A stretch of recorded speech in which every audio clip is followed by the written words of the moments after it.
মেয়েরা যারা এসেছেন শুধু নামাজ পড়া রোজা রাখা কালো বোরকা পরায় কিন্তু ইবাদত না। ওয়াইদা গাবা আনহা হাফিজাতুহু, স্বামী যখন বাইরে যাবে তখন নিজের ইজ্জত সম্ভ্রম, স্বামীর সন্তান, স্বামীর মাল সম্পদ এগুলো আপনাকে হেফাজত করে রাখা লাগবে। কিন্তু অনেক মহিলা আজ ব্যর্থ, স্বামী বাইরে চলে গেলেও মনে হয় দিন পায়। পাশের বাড়ির দেওয়ার নিয়ে শুনে আর এমে গল্প করছে, অথচ এমন জনকে মোবাইলে কথা বলছে যার সাথে মোবাইলে ওর জন্য কথা বলা জায়েজ না। কথা বলে না কেন? একটা ভুল কাজে আছে অনেকেই। হ্যাঁ, কোনো অবিবাহিত মেয়ে লোককে যদি ভালো লাগে প্রস্তাব দিয়ে সমর্থ থাকলে বিয়ে করে ফেলেন, কিন্তু বিবাহিত কোনো মহিলার সাথে যদি আপনি ভুল করে আর জেনে শুনেও যদি লাইন করে থাকেন, জীবনেও তো সেই স্বামী ছেড়ে না দিলে বিয়ে করতে পারবেন না। কথা বলছেন না কেন? আপনি বিয়েও কোনোদিন করতে পারবেন না, আবার সারা জীবন তাকে না পেয়ে কষ্টের ভেতরে মরবেন। এই জন্যে যারা বিবাহিত কোনো মহিলার সাথে লাইন করেছেন এই মুহূর্তে তওবা করেন। তওবা করবেন কিনা বলেন? কারা কারা করবেন হাত তোলেন তো। এরা কি লাইনে আছে? এই দাড়িওয়ালা, কিসের লাইন কর তুমি? হ্যাঁ, তওবা করলে ঠিক আছে, কাজ না করে তওবা করবা কেন? কাজ করো, ওই সমস্ত কাজ করো, ঠিক আছে। হ্যাঁ, এদিকে তাকান, ওর যে চেহারা, ওর সাথে লাইন করবে কে? না, আপনার সাথে লাইন করা মানুষ এদেশে নেই। হ্যাঁ, ঠিক আছে, বাঁচি গিয়েছে, আল্লাহ ওরে হেফাজত করিস। ওর সাইজেও ছোট, আবার চেহারাও আল্লাহ বানিয়েছে ওইরকম, ওর দিকে কেউ তাকাবেও না, ওর অসুবিধা নেই। কিন্তু যাদের চেহারা একটু ভালো, ওরা তো দিশা পায় না করবে কি, মনে করে আমার পেছনে তো মানুষ ঘরে, আলহামদুলিল্লাহ। তাহলে এই রোগ থেকে যাদের নিজের স্ত্রী আজ ভালো লাগছে না, আকর্ষণ তৈরি হয় না, অন্যেরটা দেখলেই ভালো লাগে, এটা রোগ। এ রোগ শয়তান তৈরি করে দেয় ওয়াসওয়াসার মাধ্যমে। এটা থেকে বাঁচতে হলে কয়েকটা পদ্ধতি আছে, নাকি এই ওষুধ বলার দরকার নেই? এ জেলায় আপনারা হাত তুললেন না যে এই জেলায় তো পাচ্ছি না, বলে কি করবো? রেকর্ড হচ্ছে তো, অন্য জেলায় যাক, তারা যেন মানে। এক নম্বরে, বড় নারী দেখলেই মন চাইলেও আপনাকে চোখ নিম্নগামী করা লাগবে, এটা আল্লাহর নির্দেশ। আল্লাহ ভালোভাবে জানে যে আপনার দুর্বলতা কোন জায়গায়। মন চাওয়ার পরেও যদি আপনি না তাকান, একটা অনির্বচন সুখ আল্লাহ আপনাকে দান করবে।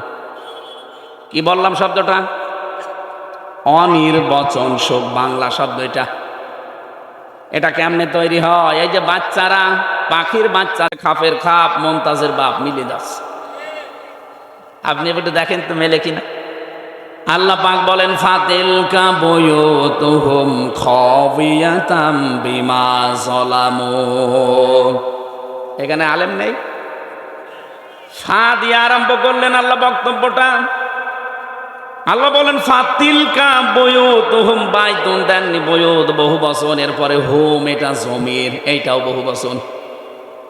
আল্লাহ বলেন এই যে এই সেই ঘরগুলো, এই সেই, ভালো করে জবাব দেবেন, এই সেই ঘর না ঘরগুলো? আল্লাহ এক বছর না দিয়ে বহু বছর কেন দিলেন? তার মানে জালেম একজন না, এদেশে জালেম আমার মনে হচ্ছে অনেক আছে। আল্লাহ বলেন এই সেই ঘরগুলো। কাদের ঘর?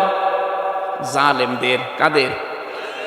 খাবিয়াতান, জনশূন্য করে দিয়েছি, পরিত্যক্ত বানিয়ে দিয়েছি, বিমা যালামু, তাদের জুলুমের কারণে। এই আয়াতটা যে কত বাস্তব এবং সত্য, এটা 2024-এর 5 আগস্টের বিকাল 5টায় আমি দেখতে পেলাম। কুষ্টিয়ায় দেখেন, হানিফের বাড়ি, বিকাল 5টা বাজতে বাজতে পায়খানার প্যান পর্যন্ত খুলে নিয়ে চলে গেছে। ইট তো নেই, প্যানও খুলে নিয়ে চলে গেছে।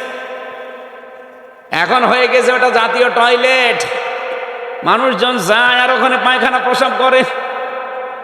গত 3 দিন আগের পত্রিকা দেখেছেন, ঢাকায় যে বাড়িটা, এত দামি বাড়ি, মানুষ অনেকে আবেগে যে চুমা খেত, অথচ এখন ওইটা গণ টয়লেট।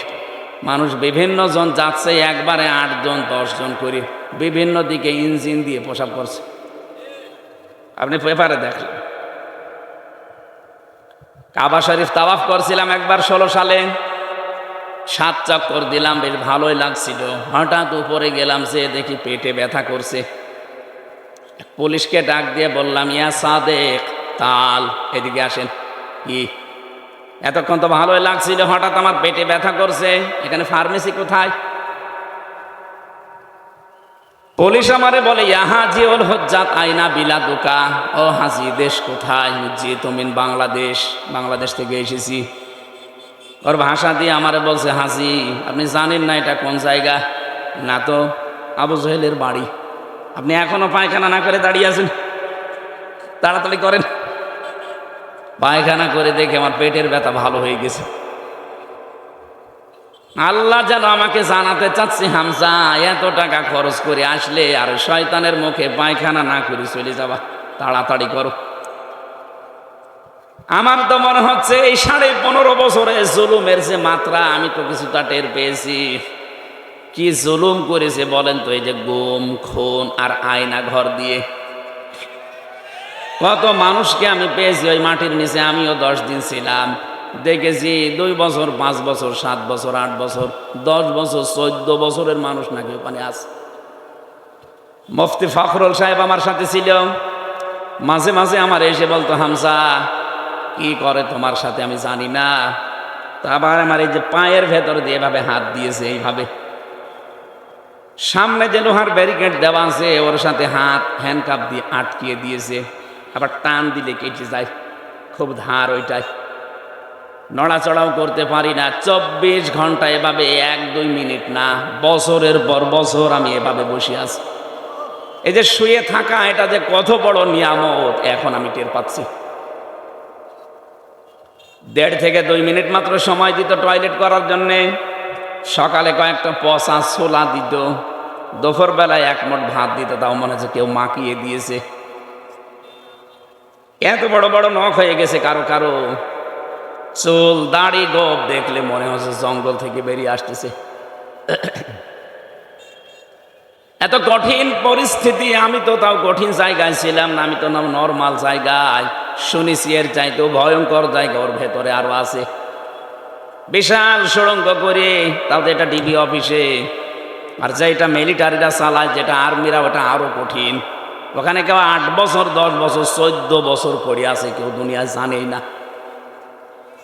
এই নখ দিয়ে দেওয়ালের সাথে খসিয়ে খসিয়ে লিখে রাখে কাটা কাটা অক্ষরে, যে ভাই কেউ যদি বাইরে যেতে পারেন এই নাম্বারটা জানাবেন যে আমি বেঁচে আছি।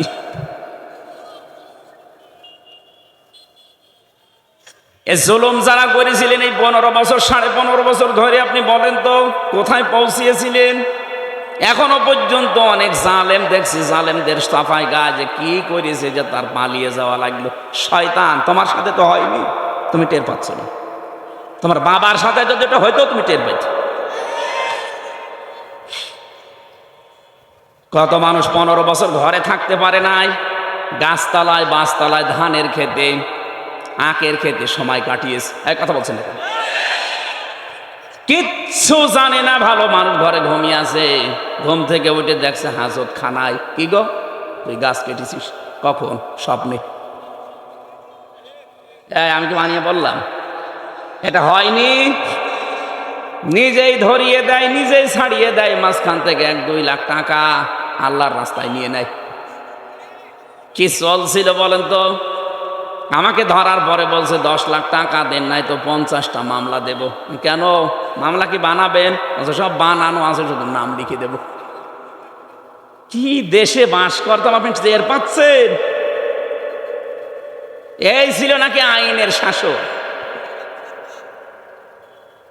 এই জুলুমের সাথে যারা জড়িত তাদেরকে বলছি, আল্লাহ যেন তাদের ঘরগুলো বাড়িগুলো আজ পরিত্যক্ত করে দিয়েছে তাদের এই জুলুমের কারণে। আল্লাহ এই জন্যে বাইতুন দেয়নি, বইয়ত দিয়েছেন। সারা বাংলাদেশের 630টা থানা আছে, আমি কম বেশি 600-র উপরে থানা ঘোরা হয়ে গেছে। সব জায়গায় দেখছে এই 3 মাসে প্রায় একই অবস্থা।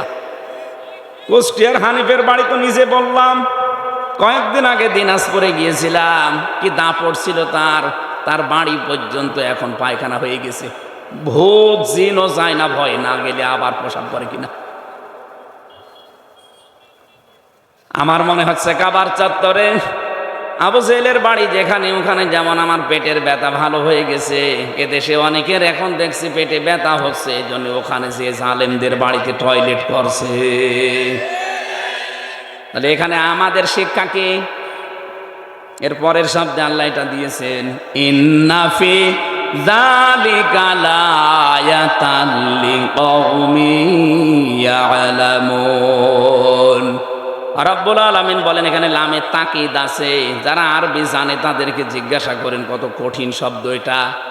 ইন্না ফি যালিকা লাআয়াতান, অবশ্যই এর ভেতরে শিক্ষা আছে, নিদর্শন আছে। কাদের জন্যে? লিকাউমি ইয়ালামুন, যারা জ্ঞানী মানুষ।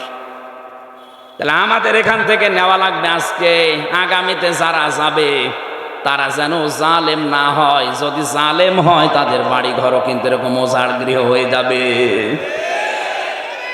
এই জন্য যারা যাবেন আমরা নিষেধ করছি না, যে যাবেন যান, কিন্তু জুলুম করবেন না। জালেমদের 15 বছরের শিকড় যদি আল্লাহ কেটে দিতে পারে, আপনি তো এখনো জানিনি, এখনই অনেকে জুলুম আরম্ভ করেছে। 5 তারিখের পর থেকে দেখতে পাচ্ছি অনেকে এখনো বিভিন্ন জিনিসে হাত মারছে। কেউ বাজারে, কেউ নৌকা ঘাটে, কেউ গরুর হাটে, এক কথা বলছেন। কেউ চাঁদাবাজি আরম্ভ করে দিয়েছেন, এখনো থালা পাননি হাতে, পেলে কি করবেন? এজন্য সাবধান। ওরা অত্যাচার করেছে, ওরা এজন্য জালেম। আপনিও যদি শুরু করেন, আপনিও তো জালেম। তো ওদের ভেতর আর আপনার ভেতরে পার্থক্য কি? যেন এমন আচরণ, এমন চরিত্র তৈরি করা লাগবে যেন ওদের সাথে না মেলে। কারণ মান তাশাব্বাহা বিকওমিন ফাহুয়া মিনহুম, যার সাথে আপনার চরিত্র মেলবে কিয়ামতে তার সাথে উঠবেন। 15.5 বছরে জুলুম করে, চুরি করে, টাকা পয়সা পাচার করে ওরা যে অপরাধ করেছে, আপনিও যদি ওইটা করেন, কিয়ামতে ওর সাথে উঠলে আপনার আর কি উঠতে চান ওদের সাথে? আপনি কি এই দরবেশ সালমান রহমানের সাথে উঠতে চান? কি নমো, দাড়ি কেটে নমো হয়ে গেছে, পৃথিবীর ইতিহাস পাল্টিয়ে ফেলেছে লোকটা। 7টা ব্যাংক থেকে 36,000 কোটি টাকাও মারিং কাটিং করেছে। ইসলামী ব্যাংকটা ধ্বংস করে দিয়েছে এস আলমের মাধ্যমে। 75,000 কোটি টাকা এখান থেকে সরিয়েছে। নিজে একটা ব্যাংক বানাতে পারেন না, মানুষের টাকা পয়সা দিয়ে তৈরি করা, সেইটা নিয়ে পোদ্দারি করেন। আপনি মানুষ, এটা জানোয়ার বললেও জানোয়ারের মনে হয় বিবেকে আবার দেয়, আমার জানোয়ার বলেন। জালেমরা পৃথিবীতে আল্লাহর সৃষ্টি জগতে নিকৃষ্ট। ইন্না শাররাদ দাওয়াবি ইনদাল্লাহিস সুম্মুল বুকুমুল্লাযীনা লা ইয়াকিলুন। সূরা আনফাল 9 নম্বর পারা 18 নম্বর পৃষ্ঠার, এটা 11 নম্বর লাইনের 22 নম্বর আয়াত। এটা তাফসিরে ইবনে কাসিরে আছে। আল্লাহ পাক বলেন পৃথিবীতে সব চাইতে ঘৃণিত আমার কাছে সৃষ্টি জগতে ওই লোকটা যে তার বিবেককে কাজে লাগায় না। আরে 15.5 বছরে যাই হয়েছে, বিবেক কাজে লাগেনি। বিবেক কাজে লাগলে একটা আলেমকে এভাবে 11 ঘন্টা টাঙিয়ে রাখতে পারে? বলেন। এটা তো আমার নিজেরটা বললাম, বাকিগুলো মামুনুল হককে দেখেননি? এরকম চেয়ারে যেত আদালতে, মাজাটাই শেষ করে দিয়েছে। মুফতি ফখরুল ভাই আমার মনে হয় আর সারা জীবন এভাবে কাটছাট হয়ে উঠতে পারবে না। মাজা এই জায়গায় হাড়টাই বাঁকা হয়ে গেছে। ইমাম মালিকের জীবনী পড়েছিলাম, ওনার হাত বেঁধে রেখেছিল 41 দিন একাধারে, শুধু টয়লেট আর খাবারের সময় খুলে দিত। এই জন্য ওনার হাত এই হাড় থেকে ডিসকানেক্ট হয়ে গিয়েছিল। বহু আলেমের ওখানে আমি দেখেছি যারা আজ 22 বছর, যারা আজ 14 বছর, যারা আজ 10 বছর 12 বছর পড়ে আছে। এত কষ্ট ভেতরে আলেমদেরকে ওরা দিয়েছে। আমি তো হালকা পেয়েছি, আমার চাইতে আরও বেশি পেয়েছে অনেকে। তাদের শরীরে যে বিভিন্ন জিনিস নড়বড়ে হয়ে গেছে। এই জুলুমগুলো যারা করেছিলেন, এখন যদি কেউ সামনে এরকম করার চিন্তা ভাবনা করেন, এদের এত বড় শিকড় যদি আল্লাহ কেটে দিতে পারে, আপনি তো কিছুই না। কথা বলেন না কেন? ওদের শিকড় কত নিচে ছিল দেখেছেন? দারোয়ান থেকে শুরু করে একেবারে সংসদ পর্যন্ত সব ওদের সাজানো লোক। এক কথা বলছেন না কেন? সব ওদের সাজানো, সব ওদের বানানো, এরপরও টিকতে পারল না। আর আপনার তো এখনো সাজানো কিছুই হয়নি, আন্দাজে মুখ জোর করছেন। এই জন্য চরিত্র ঠিক করবেন। ওদের মতো চাঁদাবাজি যদি করেন আপনার বাড়িও টয়লেট হবে। কথা বুঝতেছেন? ওদের মতো মিথ্যা মামলা যদি দেন আপনার বাড়িও এরকম পরিত্যক্ত হয়ে যাবে। গতকালকে কুমিল্লাতে একটা সমাবেশ ছিল, সর্বশেষ যিনি বক্তব্য দিলেন আমি দেখলাম আজকে পেপারে, সর্বশেষ বক্তব্য দিয়েছেন যিনি আমিরে জামাত, এরপরে যিনি সভাপতি ঘোষণা দিলেন মাইকে যে আজকের এই অনুষ্ঠানে 8টা মোবাইল আর একটা টাকা ভর্তি মানি ব্যাগ পাওয়া গেছে, যার হয় সে প্রমাণ দিয়ে নিয়ে যান। এ পৃথিবীর ইতিহাসে এইটাই মনে হয় প্রথম। আপনি বলেন তো বাংলাদেশের কোন সমাবেশ শেষ হওয়ার পরে এটা বলতে পারে যে এখানে 8টা মোবাইল আর একটা মানি ব্যাগ ভর্তি টাকা পাওয়া গেছে? বলেন। এইরকম মানুষ যদি দুনিয়াতে, এইরকম চরিত্রের মানুষ যদি আমরা তৈরি করতে পারি, আল্লাহর কসম এদেরকে রাষ্ট্র দিয়ে দিলে এরা খাবে না। আর যদি ওই দরবেশের মতো মানুষকে দেন, ও খেয়ে একেবারে ধর করে ফেলবে। খাবে তো খাবে, শেষে বাঁচার জন্য দাড়ি পর্যন্ত পোষ দেবে। ওরা জিজ্ঞাসা করেছে আপনি এরকম নাফরমানি করলেন কি করে? দাড়ি রাখা সুন্নত, আপনি কেটে ফেললেন। ও আবার ফতোয়া দিয়েছে, ওই দাড়ি রাখা সুন্নত, জান বাঁচানো ফরজ। আমি দাড়ি কেটে সুন্নত ফেলে দিয়ে ফরজ আমি চেষ্টা করছিলাম বাঁচার, কিন্তু পারলাম না। নৌকা আমারে ধরিয়ে দিল, নৌকা ধরিয়ে দিয়েছে। তাহলে আজকে আয়াতের ভেতরে যে শিক্ষাটা প্রথম পেলাম, জালেমদের আচরণ যেন আমরা দুনিয়ায় না করি। তাহলে আমাদের বাড়ি ঘরও দেখা যাচ্ছে 10-15 বছর পরে পরিত্যক্ত টয়লেট হয়ে যাবে। আল্লাহ আমাদেরকে হেফাজত করে, বলেন আমিন। কোরআনে কারিম থেকে সূরা হাক্কাতের 4-5টা আয়াত পড়েছি কিয়ামত সংক্রান্ত, কারণ মানুষের চরিত্র সংশোধনের জন্য আখিরাত ভিত্তিক জীবনের বিকল্প নেই। এটা যদি আপনার ভেতরে তৈরি না হয়, কখনো আপনারা দেখতে মনে হবে বিশাল দরবেশের মতো, কিন্তু চরিত্র খারাপ। আর আপনার দেখতে শুনতে যাই হোক, ভেতরে যদি হযরত ওমরের মতো জবাবদিহিতার ভয় থাকে, আপনি দেখতে ভালো না হলেও আপনি একটা জান্নাতি মানুষ। খলিফাতুল মুসলিমিন হযরত ওমর রাদিয়াল্লাহু তাআলা আনহু, এই যে আখিরাতের ভয়টা কি, জবাব দেওয়া লাগবে এটা কি, উনি বুঝিয়েছেন ওনার জীবনে। এই কথা বলছেন কেন?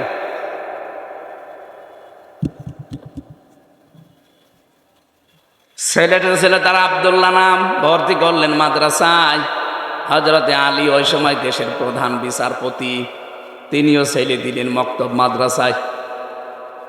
হযরতে হোসাইন টেবিল থেকে কলম ফেলে দিয়ে বারবার বলছে, হোসাইন এই তুলে দাও, তুলে দাও। 3বার তুলে দিলেন। প্রেসিডেন্টের ছেলে তো, উনি রেগে গেছে, বলছে হোসাইন বারবার কলম ফেলে দাও আর আমারে তুলতে বলো, আমি কি চাকর তোমার খাদেম নাকি? হযরত হোসাইন বললেন, আব্দুল্লাহ তুমি শুধু খাদেম না, খাদেমের বাচ্চা খাদেম। যেই বলেছে খাদেমের বাচ্চা, উনি রেগে গেছে। না, এ কথা বললেন বাবার কাছে যাও। বাড়িতে যে বলছে, আব্বা আমি আর পড়বো না। কেন? আমাকে গালি দিয়েছে ক্লাসে, শুধু আমাকেই না তোমাকে পর্যন্ত গালি দিয়েছে। ছোট করেছে, আমারে বলেছে আমি নাকি খাদেমের বাচ্চা, খাদেম। তুমি যদি বিচার না করো হোসাইনের, আমি ও মাদ্রাসায় আর যাব না। ঠিক আছে, জমার দিন হবে। খুতবা দিচ্ছিলেন তিনি মসজিদে নববীতে। জমার নামাজের সময় আলোচনা বন্ধ করে দিয়ে বললেন, হোসাইন কি এদিকে আসো। কি হয়েছে? তুমি ক্লাস ভর্তি ছাত্রদের সামনে আমার ছেলেকে খাদেমের বাচ্চা, খাদেম বলে গালি দিয়েছো? হ্যাঁ দিয়েছি। কেন দিলে? ইমাম হোসাইন বলে, খলিফা বুকে হাত দিয়ে বলেন তো, আপনি কি আমার নানার খাদেম ছিলেন না? হযরত হোসাইনের কথা শোনার পর হযরতে ওমরের বাকরুদ্ধ হয়ে গেছে, আর কথা বলতে পারে না। তাই তো এইভাবে ভাবি না। তুমি যেটা বললে এটা কি লিখে দিতে পারবা? নিয়ে আসেন, কাগজ কলম নিয়ে আসেন। খেজুরের পাতা নিয়ে এসেছে, লিখে দিলেন, ওমর আমার নানার খাদেম ছিল, আমি দেখেছি। ইতি হোসাইন ইবনে আলী। সই করে দিলাম, যান। কাগজটা হাতে নিয়ে হযরতে ওমর চমা খেলেন, ডাক দিয়ে বলেন, নবীর সাহাবীরা, বিচার হয়ে গেছে। ছোট মানুষ সন্তান আব্দুল্লাহ তো বোঝে না, বলে আব্বা তুমি তো বিচার শুরুই করলে না, হয়ে গেল কি করে? হযরত ওমর বলে, সন্তান, যে বিচার করেছি শুধু দুনিয়া না, আখিরাতেও কাজে লাগবে। আমি যখন মারা যাব এই কাগজটা আমার কাফনের ভেতরে দিয়ে দিও। মরণের পরে আল্লাহ পাক যেদিন আমাকে তুলবে হিসাবের জন্য, কিছুই যদি আমার কবুল না হয়, ভালো না লাগে, কাগজটা দেখাবো। রব্বুল আলামিন কাগজটার দিকে তাকাও, তোমার নবীর নাতি লিখে দিয়েছে আমি নাকি নবীর খাদেম ছিলাম। এই ওসিলায় হলে আজকে তুমি আমারে মাফ করে দাও। হিসাবটা শুধু সারা জীবন শুনেছি যে হিসাব, দুদুকে ধরলে আপনি পাগল হয়ে যান, তাও তো তাদেরকে ঘোষ ঘাস দিয়ে উল্টা পাল্টা করা যায়, কিন্তু আল্লাহর দুদুক আল্লাহ পাক যদি ধরেন হিসাবের জন্য, এক গ্লাস পানির জবাব দিতে পারবেন না। এই জন্য মানুষের জীবন পরিচ্ছন্ন হওয়ার জন্য, পবিত্র করার জন্য আখিরাত ভিত্তিক জীবনের বিকল্প নেই। আল্লাহ ওই কথাগুলো শক্তভাবে আমাদেরকে আজকে জানাচ্ছেন, খুব ভালো করে খেয়াল করবেন। সূরা হাক্কাত, কোন সূরা? বলেন বলেন। হাক্কা শব্দের শাব্দিক অর্থ কি? কোরআনে কারিমে সূরা হাক্কাতকে আমার আল্লাহ অবশ্যম্ভাবী ঘটনা এই শব্দ দিয়ে আরম্ভ করেছেন। আল হাক্কাতু মাল হাক্কা, অবশ্যম্ভাবী ঘটনা।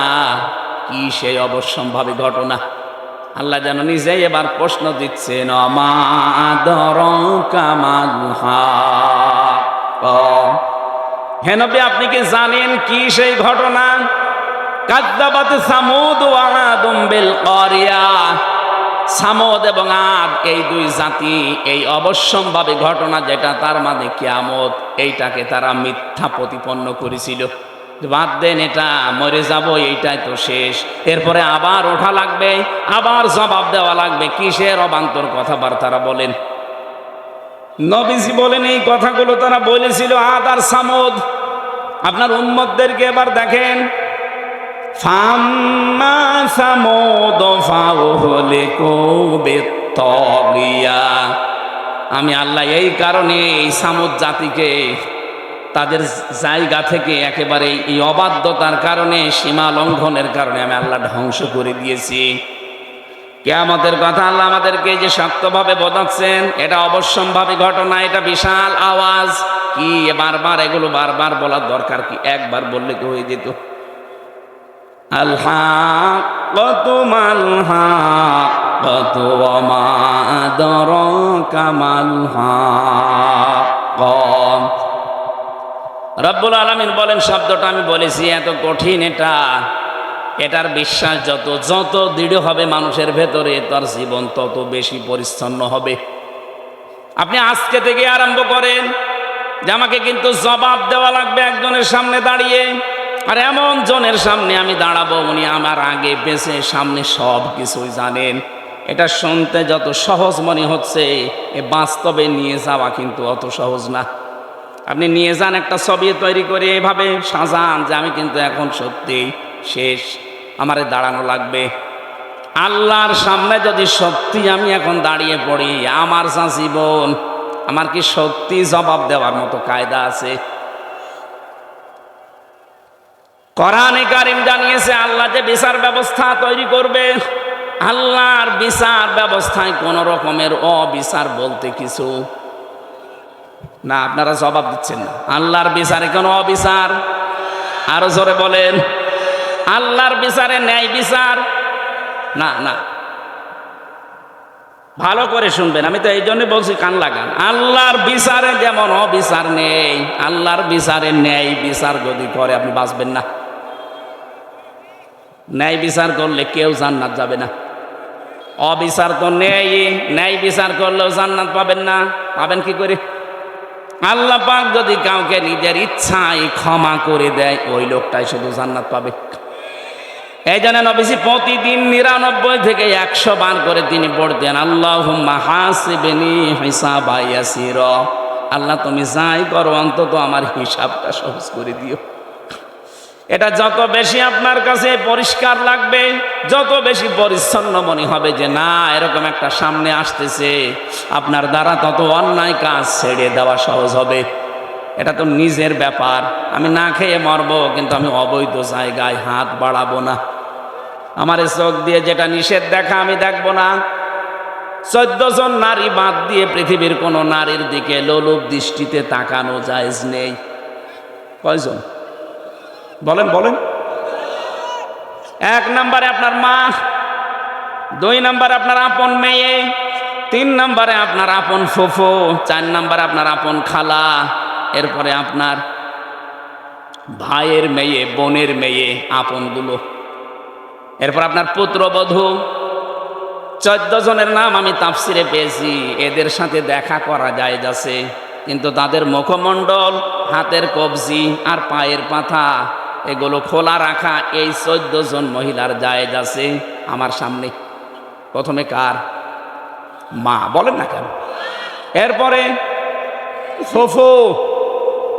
এই যে অনেকে পাতানো ফুফু আছে, ও ধর্মের ফুফু, ধর্ম খালা, এসব বাদ দিন। পথে ঘাটে কাউকে দেখলে বলে খালা, খালার একটা মেয়ে আছে এই কারণে খালা বলছে, ওর উদ্দেশ্য ভালো না। খালা হওয়া লাগবে আপন মায়ের বোন। কথা বুঝতেছেন? এই 14 জন বাদ দিয়ে পৃথিবীর কোন নারী যদি সামনে পড়ে যায়, সঙ্গে সঙ্গে কোরআন বলছে চোখ নামাবা। আমি এটা বানালাম না। সূরা নূর 18 নম্বর পারা 12 নম্বর পৃষ্ঠা 7 নম্বর লাইনের 30 নম্বর আয়াতে আছে, লিল মুমিনিনা ইয়াগুদ্দু মিন আবসারিহিম ওয়া ইয়াহফাযু ফুরুজাহুম যালিকা আযকা লাহুম ইন্নাল্লাহা খাবীরুম বিমা ইয়াসমাউন। বলেন আল্লাহু আকবার। আল্লাহ পাক বলেন, হে নবী মুমিন পুরুষদেরকে আপনি বলেন, এই মানুষগুলোর সামনে যদি কোনো মহিলা পড়ে যায়, পরনারী মানে 14 জন বাদ দিয়ে, সঙ্গে সঙ্গে যেন তারা চোখ নিম্নগামী করে এবং লজ্জাস্থানের হেফাজত করে। এটাই তাদের জন্য পবিত্র পন্থা। এখানে বাংলাদেশে না, এই জায়গায় বহু পুরুষ মানুষ বসে আছে, বিবাহিত মানুষ, যাদের নিজের বউ ভালো লাগে না, অথচ অন্যের বউ রসগোল্লা লাগে। দেখছেন? বলছে ঠিক। এই রোগটা শয়তান তৈরি করে ওয়াসওয়াসার মাধ্যমে। এবার আসেন তো এই রোগের ঔষধ কি? আপনার নিজের স্ত্রীর ভেতরে আল্লাহ যা দিয়েছে এইটা বাদ দিয়ে আপনি যে ভাবির সাথে, প্রতিবেশীর স্ত্রীর সাথে লাইন করেছেন, ওর ভেতরে কি অন্য কিছু বেশি আছে? আপনি কি মনে করেন যে না, তার 5-6টা আছে?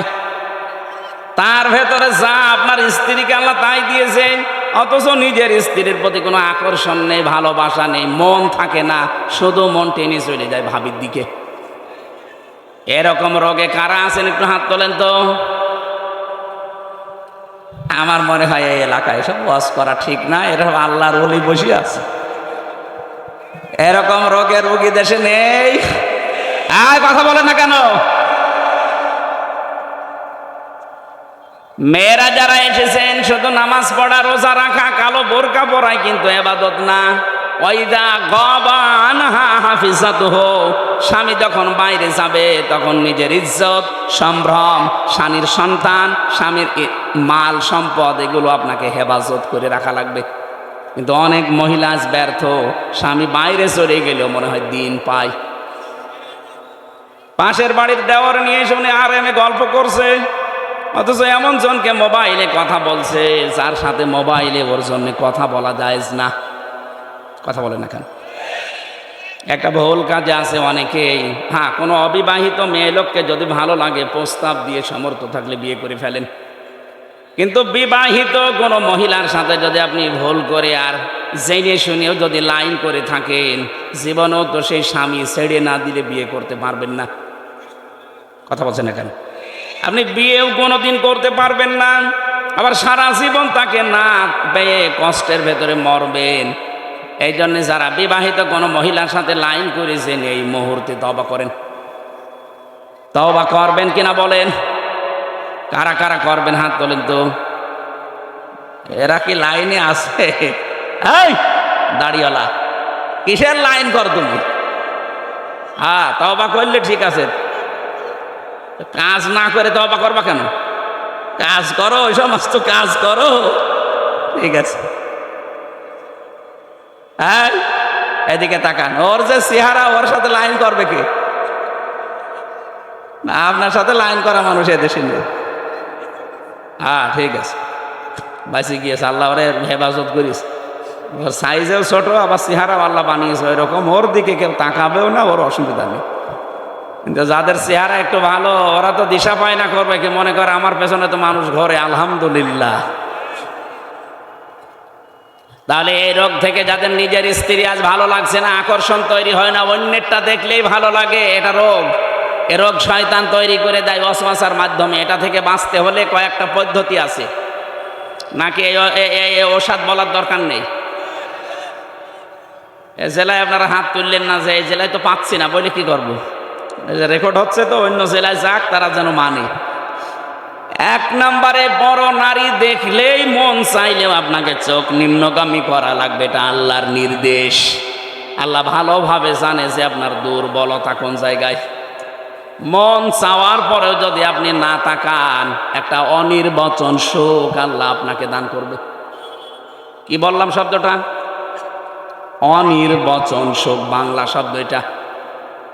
এটা কেমনে তৈরি হয়? এই যে বাচ্চারা, পাখির বাচ্চা সিল যখন ছো মারতে আসে, তখন মা পাখিটা পর এভাবে বিছিয়ে ডাউন করে দেয়। কি কথা বলেন না কেন? দেখবেন একটার সাথে একটা পর লেগে যায়, মোলায়েম সফট কোমল হয়ে যায়। এটা শুধু লেগে যায় না, এভাবে ডাউন করার পরে ফল করে দেয়। আল্লাহ কোরআনে কারিমে উদাহরণটা সূরা বানি ইসরাঈলের 23 নম্বর আয়াতে দিয়েছেন, ওয়াখফিজ লাহুমা জানাহাদ-যুল্লি মিনার রাহমা। হে দুনিয়ার মানুষ, যারা সন্তান হয়ে গেছো, তারা তোমার মা বাবার কাছে এভাবে হাতটা বিছিয়ে দাও। এখানে আল্লাহ যদিও জানাহন দিয়েছেন, ডানা। আমাদের পৃথিবীতে কোনো মানুষের ডানা হয় না, হয়?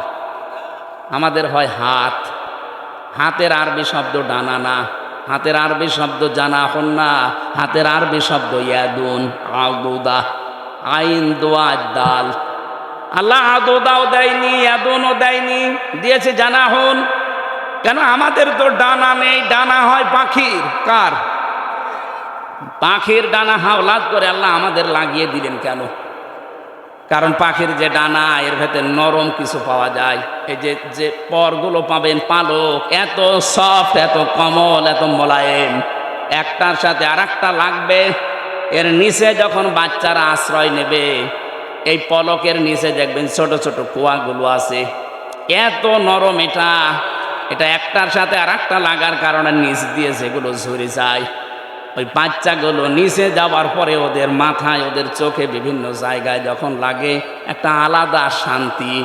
ওই সময় তারা কিচির মিচির করে। ওইটার বাংলা শব্দ হচ্ছে অনির্বচন সুখ।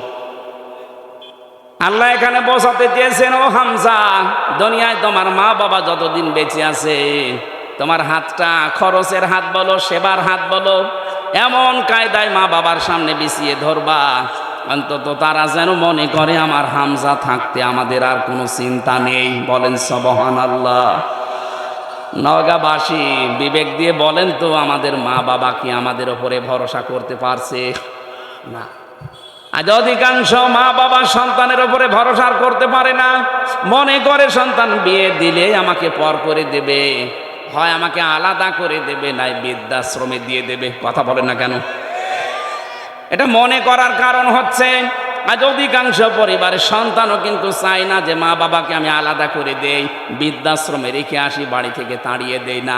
কোনো সন্তান দুনিয়া এটা চায় না, কিন্তু বাধ্য হয় বোর কারণে। আসতে বলেন। সম্মানিত মা বোন যারা এসেছেন, এই জন্য বলছে শুধু নামাজ পড়া, রোজা রাখা, গালো বোরকা পরা ইবাদত না।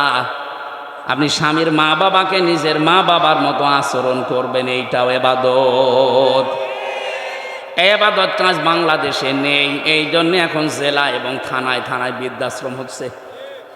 কয়েকদিন আগে আমি নীলফামারী গিয়েছিলাম, কিশোরগঞ্জ থানা, দেখলাম বৃদ্ধাশ্রম। আমারে নিয়ে গেল দেখার জন্যে। এই কোলে 20 জন, এই কোলে 20 জন মার বাবা বসে আছে, মুরব্বী। ওদের চেহারার দিকে আর চোখের দিকে তাকিয়ে আমি দেখতে পেয়েছি, প্রতিটি মা বাবা তার সন্তানের জন্য বরদোয়া করছে, অথচ তাদেরও আমার মতো ছেলে মেয়ে আছে। কথা বলেন না কেন? কেন আমার মতো সন্তান বিয়ে করার পরে মার বাবাকে বৃদ্ধাশ্রমে রেখে আসবে, বাড়ি থেকে তাড়িয়ে দেবে, আলাদা করে দেবে কেন? অথচ আমার পেছনে সবচেয়ে বেশি শ্রম দিয়েছে একেবারে 25-30 বছর পর্যন্ত একাধারে বিনা লাভে আমার মার বাবা। কোন প্রকার লাভ ছাড়া তারা আমাকে এ পর্যন্ত তুলেছে। আর বানানো গাছ পেয়ে এখন আপনি একেবারে পর করে দিলেন, ডিলেট করে দিতে চান। নিজের মা বাবা যদি হয়তো আপনি ডিলেট করতেন। এজন্য মেয়েরা যারা এসেছেন পুত্রবধূ, তাদেরকে বলছি জীবনও আপনি স্বামীর মন পাবেন না। সত্যি কথা বলছি আমি স্বামী হিসাবে, জীবনও আপনি স্বামীর মন পাবেন না যদি স্বামীর মা বাবার সাথে খারাপ আচরণ করেন, তাদের ব্যবহারটা ঠিক না করেন, তাদের যে যত্ন করার দরকার, তাদের যে খরচ করা দরকার, এটা যদি না করেন, হয়তো স্বামী উপরে উপরে তার সন্তানের কারণে, তার সংসারের কারণে ভালোবাসবে, কিন্তু ভেতরে ভেতরে বলবে আল্লাহ এ যেন মরে যায়, আর একটা বিয়ে করব। হাদিস নবীজি বলেন, কোন স্ত্রী যদি চায় আমার স্বামী বেশি দিন বেঁচে থাক, আমার স্বামীর হায়াত বেড়ে যাক, তার সন্তান, তার সম্মান, তার প্রভাব প্রতিপত্তি, অর্থনীতি এগুলো আরো বেড়ে যাক, নবীজি বলেন ওই স্ত্রী যেন বারবার তাকিদ দেয়, স্বামী তুমি যাই করো রক্তের সম্পর্কগুলো ঠিক রাখো। আমার সাথে সবচাইতে বেশি রক্তের সম্পর্ক আমার মা বাবার, আমার বোনের, আমার ভাইয়ের, আমার চাচার, আমার ফুফুর। এই কথা বলছেন না কেন? এইগুলোর সাথে আজ সম্পর্ক ভঙ্গ করার জন্য সবচাইতে বেশি দায়ী বউরা। আমি জানি মেয়েরা এখন আমার নামে বরদোয়া করছে, আল্লাহ হুজুর মরুক, মরব তাও আমি বলবো, কারণ আমি চাই আপনারা যেন বেঁচে যান। হাজারো স্ত্রী কিন্তু জাহান্নামে যাবে, কিন্তু এই স্বামী স্ত্রীর এই রক্তের সম্পর্কগুলো নষ্ট করার কারণে। কারণ আল্লাহ পৃথিবী তৈরি করার পর কমপ্লিট যখন হয়ে গেল, তখন এই রেহেম যেটা রক্তের সম্পর্ক, আত্মীয়তা, এটা আল্লাহর পা চেপে ধরেছিল। ডাক দিয়ে বলে মাবুদ আমার সম্পর্কে তো কিছুই বললে না। আল্লাহ পাক ওই দিন জানিয়েছে রেহেম তোমার সম্পর্কে আমার রায় হচ্ছে, তোমার সাথে যারা সম্পর্ক অটুট রাখবে তাদের সাথে আমার সম্পর্ক ঠিক থাকবে, আর তোমার সাথে যাদের সম্পর্ক কাট হয়ে যাবে, আমি আল্লাহ বলছি তাদের সাথে আমিও সম্পর্ক ছেদ করলাম। বলেন নাউজুবিল্লাহ। আপনি বড় জোব্বা গায়ে দিয়ে নামাজ পড়ে হাসি হয়ে কি করবেন যদি এইগুলো ঠিক করতে না পারি আমরা? এই জন্য আমি সহ যারা এসেছি আশা করব অবশ্যই আজকে থেকে যাই হোক, যদি বউ বাদ দেওয়া লাগে দরকার হয় বাদ দিয়ে আর একটা বিয়ে করব। রক্তের সম্পর্ক ছিন্ন করে জাহান্নামে হওয়া যাবে না। কারা কারা পারবেন হাত তোলেন তো। ওরে বাবাই বিয়ে করার জন্য হাঁ করে আছে, ঠিক আছে করবেন, 4টা পর্যন্ত করবেন। বিয়ে করা জায়েজ আছে, কিন্তু শর্ত 3টা।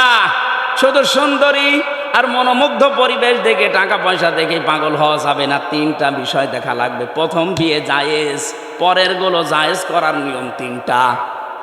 আমরা তো অনেকেই সুন্দরী খুঁজি, সুন্দরী দেখে পরের গুলো না, এটা নিয়ম না। ইসলাম বিয়ে করতে বলেছে, কিন্তু আগের আয়াত পরের আয়াত দেখেন সূরা নিসার 3, 4, 5। আল্লাহ পাক যেগুলোর নাম দিয়েছেন, এখানে হয় এতিম হওয়া লাগবে, অসহায়, 2 নম্বরে সে বিধবা হওয়া লাগবে, 3 নম্বরে তার স্বামী পরিত্যক্তা হওয়া লাগবে। এরকম মহিলা দেখে বিয়ে করার নিয়ম। আরো খুঁজে বেড়াচ্ছে আকিস গ্রুপের মেয়ে। আমার আকিস সাহেবের 3 বউ, ওনার ছেলে 4 বউ। প্রথমটা ঢাকা বিশ্ববিদ্যালয় স্যার, শিক্ষিকা, পরের গুলো সবই একটু নর্মাল। দ্বিতীয়টা ঠিক আছে, দ্বিতীয়টা MBBS ডাক্তার, 3 নাম্বারটা নার্স, 4 নাম্বারটা ওনার কর্মচারী। উনি তো এই কোরআনের আয়াত মিলিয়েই করেছে, অসহায়, বিধবা করেনি, স্বামী পরিত্যক্তাও না, কিন্তু গরিব মানুষের মেয়ে। তো ওনাদের যে সম্পদ আল্লাহ দিয়েছে, ওনাদের যে সম্মান, ওনাদের যে শরীর যা খায়, আকিজের বড় ছেলের সাথে আমি থাকি, উনি দেখেছি উনি যে খাবার খায়, এক দিন মনে হয় 8 থেকে 10 হাজার টাকার খাবার। এই এত খাওয়া লাগে না, এমন এমন খাবার, এতটুকু দাম 2000 টাকা। এই জন্য শরীরও এরকম টাইট। এখন 70 বছর বয়স, 4টা বউ, আল্লাহর রাস্তায় চালিয়ে যাচ্ছে, কোনো অসুবিধা নেই।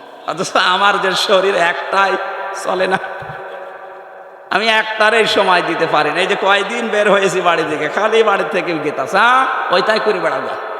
এমনি 3 বছর জেল খেটে আসলে হয়নি, আবার ওই জেলের মতোই ঘুরে বেড়া, তোমার আর বাড়ি আসার দরকার নেই। তা আমার দ্বারা 4 বউ সাজে? যদি অসহায় হয়, যদি বিধবা হয়, স্বামী পরিত্যক্তা হয়, এইরকম মহিলা দেখে এতিম অসহায় তাদেরকে দিয়ে বিয়ে করা জায়েজ আছে পরের গুলো। আর আমরা এটা উল্টিয়ে ইসলামকে কলঙ্কিত করার জন্য শুধু খুঁজে বেড়াই ধনী মানুষ আর সুন্দরী। না, প্রথমটা ঠিক আছে। প্রথমটা আমি মনে হয় এটা বোঝাতে পেরেছি। আয়াতটা নিয়ে অনেকের অভিযোগ আছে, চায়ের বিয়ে করতে বলে আমার রিমান্ডে বলছিল এক অফিসার মুসলমান, আপনার আকিজের ছেলে চায়ের বিয়ে করেছে, তাহলে আমার বউকে বলবো চায়ের স্বামী ধরতে? আমি ধরতে বলে, আপনার বউ যদি চায়ের স্বামী ধরে, যদি ছেলে হয়, কোন কোন বাপের পরিচয় দেবে? বলছে ডিএনএ টেস্ট করে পরীক্ষা করে দরকারে বলবে যে অমুক বাপের ছেলে। কত বড় শয়তান! এক মহিলার যদি চায়ের স্বামী হয়, সন্তান হলে কাড়াকাড়ি হবে না? এ বলবে আমি হাফ বাবা, ও বলবে আমি ফুল বাবা, ও বলবে আমি 3 ভাগের 1 ভাগ বাবা। আর একজনের যদি চায়ের স্ত্রী হয়, সন্তান যদি 1 বছরে 4টা করে হয়, বাবা কয়টা? তো বিয়ের ক্ষেত্রে এই নিয়মটা, যাদের ইনসাফ করার মতো যোগ্যতা নেই, এই মানুষগুলোর আর না করাই ভালো। একটা নিয়েই সন্তুষ্ট থাকা দরকার। এই আয়াতের শেষের দিকে এটা আছে, অহেদা, যদি না পারো ইনসাফ করতে, একটা নিয়ে সন্তুষ্ট থাকো। আল্লাহ এই বিধানটা তো খেলা করার জন্য দেয়নি, আমরা উল্টা দিকে নিয়ে গেছি। আমরা সুন্দরী আর মুখমণ্ডল অথবা টাকা পয়সা এগুলো খুঁজতে চাই। অথচ প্রথমটা বিয়ে করার পরে পরেরগুলো কয়টা শর্ত বললাম? হয় বিধবা হওয়া লাগবে, অথবা স্বামী পরিত্যক্ত হওয়া লাগবে, মানে স্বামী মরে গেছে, স্বামী ছেড়ে দিয়েছে, অথবা এতিম অসহায় মিসকিন। এইরকম মানুষগুলোকে দেখে আপনি সমাজে যেন বিশৃঙ্খলা বা জেনা ছড়িয়ে না পড়ে, এই জন্য আপনাকে আশ্রয় দেওয়ার জন্য বিয়ে করার নেই। আমি যেটা বলছিলাম, সম্মানিত মা বোনেরা, আপনাদেরকে আমি অনেক ভালোবাসি, চাই আপনি বেঁচে যান। এই জন্য আগামী থেকে দুনিয়া যেহেতু থাকার জায়গা না, আপনিও যাবেন, আমিও চলে যাব। 100 বছর পরে এখানে যারা আছি একজনও থাকবো না। কথা বলে না কেন? বলেন তো, 100 বছর পরে যদি কেউ এই নওগাঁর, এই যে কি কান্দি যেন দেখলাম, এই গ্রামে এসে যদি বলে এই বাড়ি আমার, ওখানে যারা বসবাস করবে, সত্যি করে বলেন আপনাকে উঠতে দেবে? 100 বছর পরে আপনি ঘুরে এসে দেখেন, আপনাকে উঠতে দেবে না? বলবে কে আপনি? আপনি যদি বলেন এই বাড়ি আমি বানিয়েছিলাম 2 তলা, বলবে ইয়া কি মারেন, থাকার জায়গা হচ্ছে না বলে ভণ্ডামি করেন। যান মসজিদের বারান্দায় রাত্রে গিয়ে থাকেন, সকালে ফুটে পড়েন। এইটা দুনিয়া, এটা কি? এইটুকুর জন্য আপনি কার অধিকার নষ্ট করছেন হিসাব করেন। আপনি তো বাবার অধিকার নষ্ট করবেন না, মায়ের অধিকার, স্ত্রীর অধিকার, সন্তানের হক আদায় করবেন। এই কারণে যেন এইটা দিয়ে আখেরাত তৈরি হয়। আমাদের আসল টার্গেট কি? আখেরাত। বলেন বলেন। আল্লাহ রাব্বুল আলামিন বলেন এই যে জবাব দেওয়া লাগবে, হিসাব দেওয়া লাগবে, এটা যারা অস্বীকার করেছিল এই মানুষগুলোকে এই সীমা লঙ্ঘনের কারণে এমন পর্যায়ে আমি পৌঁছিয়েছি। আপনি তাকান, বিচারের যে সিস্টেম আমি তুলে এনেছিলাম কোরআন দিয়ে, প্রথমে আল্লাহ বিচার সাজাবে আপনাকে দিয়ে একা একা। অকুল্লুহুম আতিহি ইয়াউমাল কিয়ামাতি ফারদা। কিয়ামতের সর্বপ্রথম আল্লাহ বিচারের রায় দেবে আপনাকে একা ডাক দিয়ে। কয়জন করি? দ্বিতীয় নম্বরে ডাকবে হচ্ছে ইয়াউমা নাদউ কুল্লা উনাসিম বিইমামিহিম, আপনার নেতার সাথে ডাকবে। 3 নম্বরে এবার সবার সামনে ডাকবে। ওই যে বিচার ব্যবস্থায় বললাম আল্লাহ কোনো অবিচার করেন না, ন্যায় বিচার করলে কেউ বাঁচবে না, জান্নাতে যেতে পারবে না। হ্যাঁ, যদি উনি মাফ করে দেয়, এইটাই পদ্ধতি। এই পদ্ধতিটা তাফসিরে পড়েছি। আল্লাহ যদি আমাকে মাফ করতে চাই, ঘিরে ফেলবেন ময়দানে মহাশারে, এটা কুদরতি চাদর দিয়ে সবার চক্ষু থেকে আড়াল করে আমাকে ঘিরে ফেলবেন। ডাক দিয়ে বলবে এটা করেছিলি, এইটা করেছিলি, সবগুলো আমার চোখের সামনে ভিডিও ক্লিপ আকারে উনি দেখাবে, বলবে এই যে দেখ এটা করেছিলি। অস্বীকার করার কিচ্ছু নেই, বাধ্য হয়ে মাথা নিচু করে বলা লাগবে আল্লাহ আমার ভুল হয়ে গেছে। আল্লাহ পাক বলেন যখনই বান্দা এ কথা বলবে আমার রহমতের জরিয়ায় জোশ পয়দা হবে, শেষে বলবো যা আজকে ধরে আমি গোপনে মাফ করে দিলাম। এইটা দরকার জীবনে, এইটা যদি আমাদের জীবনে এসে যায়, আমাদের জীবন সাকসেস। ফামান যুহসিহা আনিন নারি ওয়া উদখিলাল জান্নাতা ফাকাদ ফাজ ওমাল হায়াতুদ দুনিয়া ইল্লা মাতাউল গুরুর। সূরা আলে ইমরান 4 নম্বর পারা 13 নম্বর পৃষ্ঠার 12 নম্বর লাইনের 85 নম্বর আয়াতের শেষের দিকে আছে 185। আল্লাহ পাক বলেন জীবনের হার জিত মানুষ বোঝে না, আসল মানুষের হার জিতের জীবন ওইটা যাকে কিয়ামতে আমি আল্লাহ মাফ করে দিয়ে বলবো যা জান্নাতে চলে যা, এই লোকটার জীবনই সফল। এরকম একটা জীবন তৈরি করার জন্য আখিরাত ভিত্তিক গঠন করার তৌফিক আল্লাহ যেন দান করেন, বলেন আমিন। আল্লাহুম্মা আমিন। লা ইলাহা ইল্লা আনতা সুবহানাকা ইন্নী কুনতু মিনাজ জালিমিন। রব্বুল আলামিন, 2 দিন ব্যাপী তাফসীর মাহফিলে নওগাঁর এই মাটিতে বসে আমরা দোয়া করছি। সারাটা জীবন অপরাধ করে জীবনটা আমরা নষ্ট করে ফেলেছি। আল্লাহ আমাদের গুনার দিকে তাকিও না, তোমার রহমতের দিকে তাকাও, জিন্দেগীর গুনাহগুলো মাফ করে দাও। সারাটা জীবন অপরাধ করে আমাদের জীবন শেষ হয়ে গেছে। কিছু বলবেন?